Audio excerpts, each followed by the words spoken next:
Ooh, hey, we're going live today. This is Eric Vaughn. Welcome. You guys share with you guys how to spot a winner. Thank you. How do you spot a winner? And what are we talking about a winner? We're not talking about a person, a place, or a thing. We're talking about an industry, a business.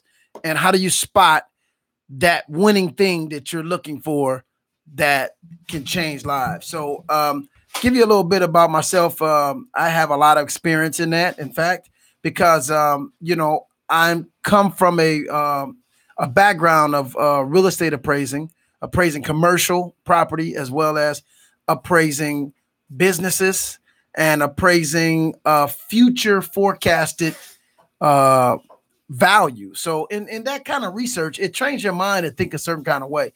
And just being an individual myself and the world of things and growing and watching the world change and technology, I missed a lot of good things. I missed a lot of good opportunities. And I'm sure you guys have too. But you know why we miss these opportunities? Because most of the times we're hearing this all the time. We're always hearing, oh, this is the opportunity of a lifetime. Oh, this is the opportunity of a lifetime. I mean, and you hear that so many times to where it just kind of like it puts your defense mechanisms up when you do hear that.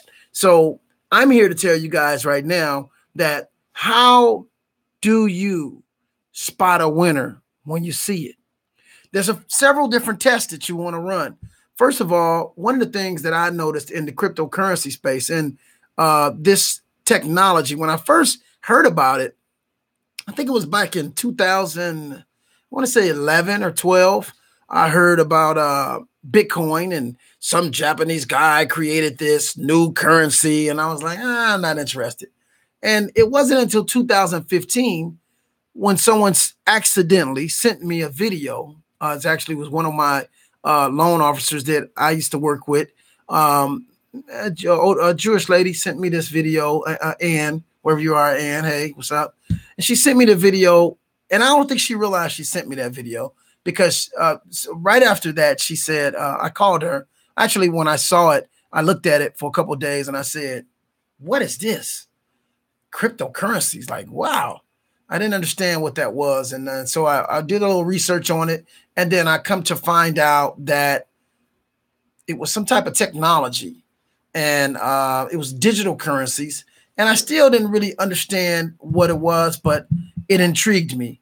And I kind of saw it as a new trend.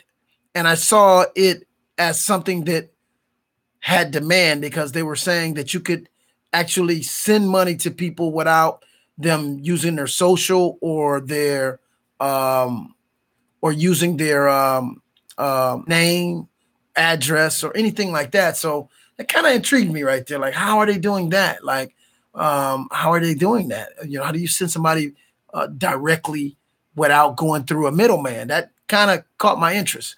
And so once I started delving into that and seeing how this thing was done through encryptions and granting individuals their privacy, I said, wow, this really might be something here. But again, it's all about finding demand. It's all about finding a problem. And then once you find a solution to that problem, then guess what? The equation is usually money and a lot of it. And so I saw this as an industry that had the ability to really disrupt a lot of different industries. And so the further I got into it, then I just couldn't stop studying. I ended up studying for a day, then 2 days, then 3 days. And then the next thing I know, I called Ann on Monday. I think it was about a Thursday that I found this industry about 3 years ago. And then after 3 days, I called Ann and I said, hey, Ann, I said, I want in. And she said, what are you talking about, Eric? I said, the video you sent me, I want in.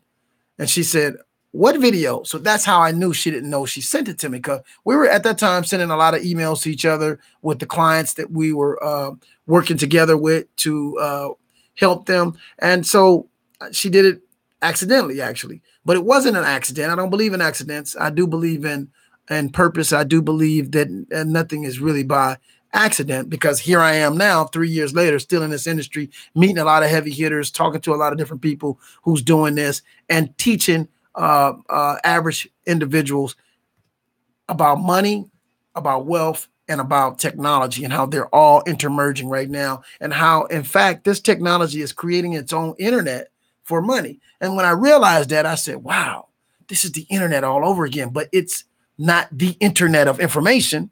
It's the internet of money. Wow. And it's in the beginning. So whenever you can find something that is very, very innovative and fresh and new, and has a huge demand that can solve a huge problem, that's how you spot and envision a winner. And so I saw a winner here. And then from there, I said, okay, let me see who's all in this. Let me see how deep this rabbit hole is. And then from there, I started to see Bill Gates had spent over $800 million in this industry. I said, Bill Gates, this guy knows a thing or two about technology, I would think. Then I saw that John McAfee, a self-made billionaire that owns American Virgin Airlines, he was speaking highly of it. Okay. So then I saw Walt Disney spent over $1 billion. And why would they spend $1 billion on cryptocurrency? Well, it wasn't really the cryptocurrency that they spent the $1 billion on. It was the undergirding technology underneath it called blockchain technology, which is a pretty much a distributed ledger, which allows everybody to connect into a network. It's not a server there, because servers are kind of dangerous in this day and age. As I just read recently that the server for the PGA Golf Tour was hacked. So they need Bitcoin. They need something decentralized that doesn't have a main server that can be hacked. And so when I saw that this had the ability to not be centralized, meaning one server, and once they break that one server, it compromises hundreds of millions of people's information, I said, here's another strong demand for this product. So again, this is how you spot a winner. You see several problems that this particular technology can solve, and I see several solutions to those problems inside of this technology. And I don't have time to go into all of it today on this call, but I just basically wanted to show you how you spot a winner. You basically find complex problems, and you find technologies or industries or companies that can actually solve those problems. And that's kind of how you find a winner. And the other thing that was very intriguing about this for me is that it's open source, meaning there's no patent on Bitcoin. There's no owner, because he stayed anonymous, but it is for everyone to be able to include and expand it, and even create on top of what has been created, and to again expand it to include more and more functionalities. Wow. So again, the sky's the horizon for this particular technology and where it can go. So I'm all in, and it's just getting faster and faster. There's becoming more and more apps created on top of this.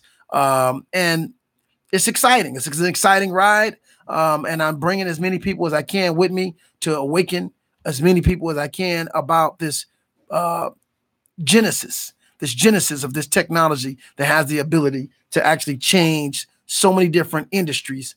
It's just not even funny. And so it's going to disrupt dozens of industries right now as we have it, and it's going to basically recreate wealth in a lot of different areas. So one of the things about disruption that I wanted to share with you guys is, whenever something is disrupted, the wealth that particular industry generates is not destroyed. It just transfers to whoever is the disruptor, or whatever is the disruptor. So it basically exchanges wealth when there's disruptions. And so this is why I'm always saying this is going to be one of the greatest exchanges of wealth ever in the history of the world, because money is being disrupted. Payments is being disrupted. And the way that payments are happening is being disrupted by this technology. So this is why I want in. I'm teaching more people how to position themselves for, again, this great exchange of wealth through major disruptions of older systems that we've been using, like, for instance, the Swift code system.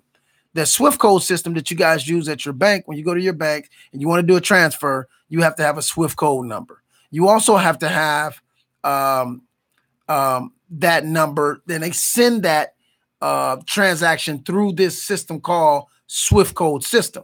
And that system is older than me and probably older than everyone on this call. It is very, very, very outdated. And there's a lot of problems with it because they tell you that you will probably have your transaction there within 48 hours. And I've probably done 7 to 10 transactions to Europe in the last year and a half, and never, ever has a transaction made it in 48 hours. In fact, it took 2 weeks and even 3 weeks one time. And probably 3 out of the 7 to 10 times that I did it, the transactions got lost. And I had to contact the manager of the international transactions here in America to contact the manager of the international transactions in Europe to locate the actual transaction. It's just a headache. Whereas now I can literally send someone value on my phone within seconds anywhere in the world, and they can receive it and they can liquidate that within seconds. Wow. So this is like really life-changing a scenario of transactions. It's unregulated and it's anonymous. You don't have to disclose who you are. And it's frightening to a lot of governments who have positioned themselves to control transactions for the last 300-400 years. And it's empowering the people. Oh, I love that part of it. It's empowering average people around the world and also allowing small countries and third world countries and of people who may not have banking for whatever reason to be included now in the global economy, because there's over 2.5 billion people around the world for whatever reason that don't have banking, don't have any access to adequate banking. So now this solves that problem. And the other problem that it solves is remittance fees, which basically means that people who are in America from Mexico, from South America, from Cuba, from Jamaican descent, from European descent, from Israeli descent, from Palestinian descent, from Indian descent, from Asian descent, they spend literally billions of dollars a year in exchange fees just to send money through Western Union, PayPal, bank, wire transfers, just to send money to their families. And this is one of the largest, biggest fees that banks make right now, is that fee, what we call remittance fees. And this will solve that problem because just the other day I sent $10 of Bitcoin Cash, and I think it was not even 2 cents to send it. I mean, this is incredible cheap prices, and it got there instantaneously. I think it was like 1 penny, something like that. I mean, just don't even see that type of fee. There's nowhere that I can send money for that cheap. Not PayPal, not Western Union, not MoneyGram. I mean, nowhere I can send money that cheap. Cash App. And a lot of you guys say, well, why are you so excited about sending money? I can do that on my Cash App. Yes, you can, but you can't do it without identifying who you are. You can send it on your Cash App, but you're going to have it connected to your bank account or to your debit card, which is directly connected to your social, which is a tracking system. And if you guys read anything about Social Security numbers, they were created as a tracking system of your income. So governments and banks and Federal Reserve could track your income so they can tax your income. So the power to become invisible in the world of finances is powerful beyond measure. And it gives you leverage, and invisibility gives you the ability to maneuver without everyone knowing. Now, I know you guys say, oh, is he saying avoid taxes? I'm not saying avoid taxes. I'm saying be smart. I'm saying that you have the right, okay?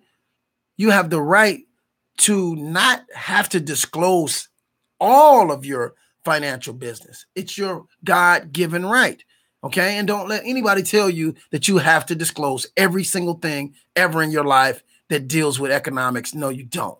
You have the right of certain privacies. And this is why in this country, they allowed us in the Constitution to have the freedom of speech.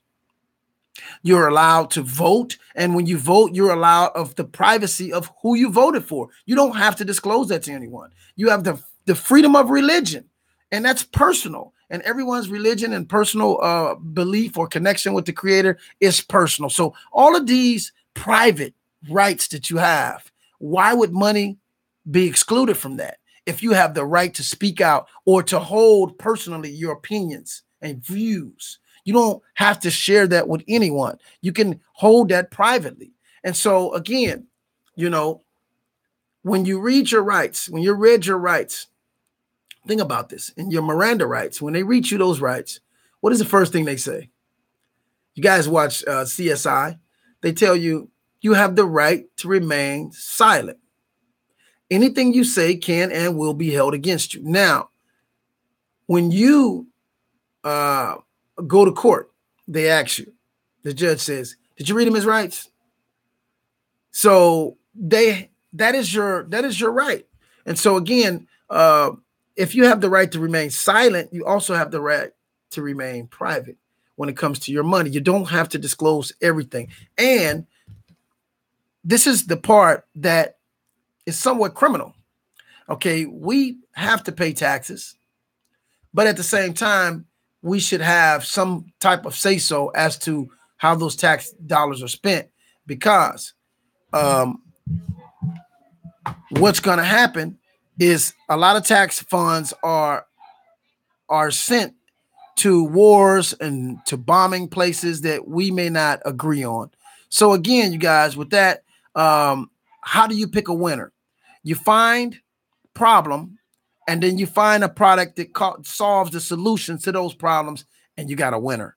So in this cryptocurrency space right now, we do have a winner with Bitcoin, with cryptocurrency, with encryptions, with anonymous transactions. You know, it could really help to stimulate economies around the world. And also it could help those of you guys who are struggling out there right now, who are looking for something to invest your money in, who are looking for something that could appreciate in value. This is the right industry that you want to be in. And right now, the Family Cash Machine, we have started our lessons. We have started our classes, and you guys can get going in those classes right now. So with that, I'm going to go ahead and end this stream, and you guys have a great weekend. This is Friday. Thank God it's Friday. You guys, bye-bye.